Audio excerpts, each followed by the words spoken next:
in that first major economic speech of the year, the president continued to tout economic actions taken under his administration and the impact on American families' wallets, saying he is optimistic about the future, while at the same time contrasting that with Republicans' economic plans, warning of what he views as extreme Republican proposals that could undo progress.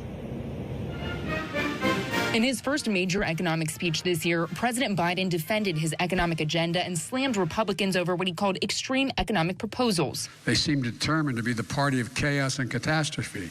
Speaking at a union hall in Virginia, the president warned that House Republicans' plans threaten America's economic future. A group of conservative House Republicans have introduced a bill to impose a 23% national sales tax in place of income, payroll, and estate taxes. It's not your father's Republican Party. It's a different breed of cat.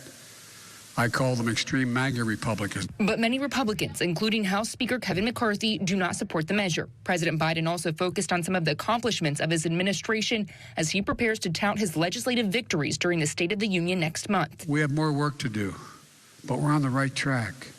We're on the right track. Roads and bridges are being built. Factories are coming online. People are back to work. Families are breathing just a little bit easier, as my dad would say. The president's address comes as the White House and Congress remain at odds over increasing the debt ceiling. House Republicans are calling for spending cuts in exchange for raising the debt limit. Your party has been in power for 4 years. You increased discretionary spending by 30%, $400 billion. I want to look the president in the eye and tell me there's not $1 of wasteful spending in government?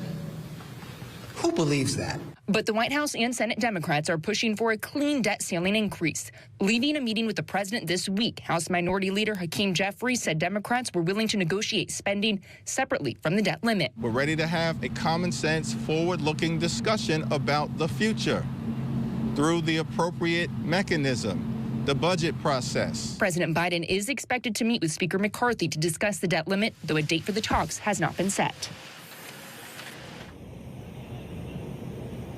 Now, this speech, of course, comes ahead of next month's State of the Union address and really sets the tone going forward as the White House now deals with a divided Congress and trying to implement its economic plan. Del.